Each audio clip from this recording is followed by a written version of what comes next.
My audit staff has found many times that city agencies could be doing a much better job of making sure that outside organizations are delivering everything they agreed to according to the contract they have with the city.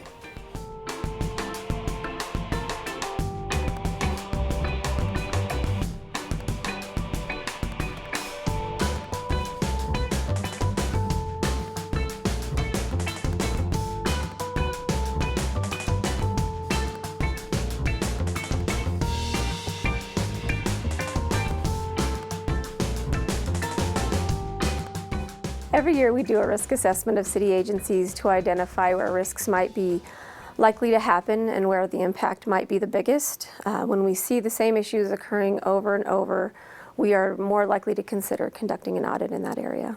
Every audit is different in some respect, but many times there are common threads in our recommendations that any city agency would do well to review and potentially adopt. The City and County of Denver is a massive organization. It has many different types of agencies, all kinds of different work that's happening every day. As a result of our audits and the issues that we research and share very widely, this keeps our work interesting for us, and I would say no two audits are exactly alike. But there are some common citywide concerns that we see over and over in different audits.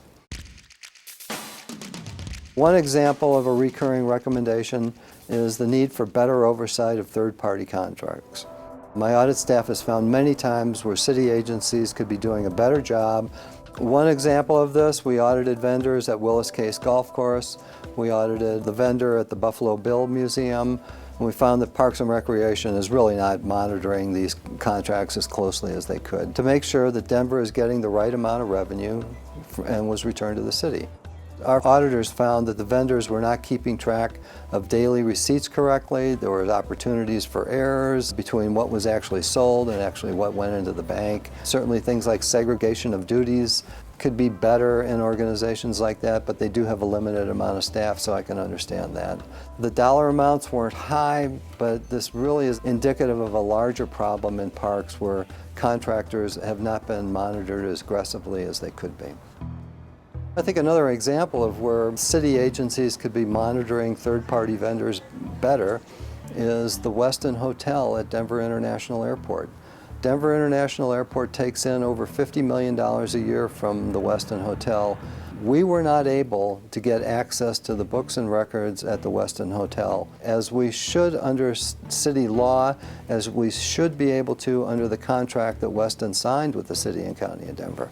But what's probably as disturbing as anything is that I don't know how the airport determines that the $50 million is the right amount. I mean, maybe it should be $55 million. We don't know what Westin has charged against that revenue stream that may be out of compliance with the contract. Until we can see the books and records, we really can't say that they are in compliance with the contract.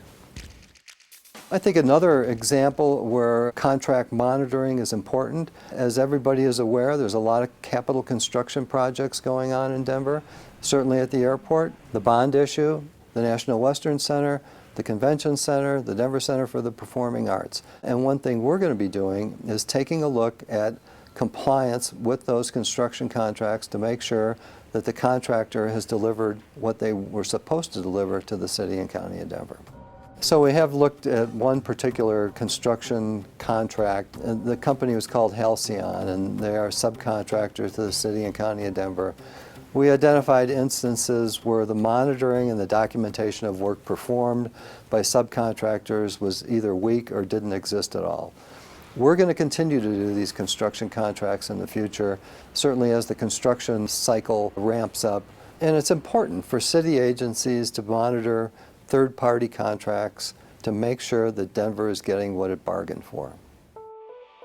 Well, that's it for this episode of Ask the Auditor. If you have a question, you can submit it to auditor@denvergov.org, and maybe your question will be the next question we answer on the next episode of Ask the Auditor.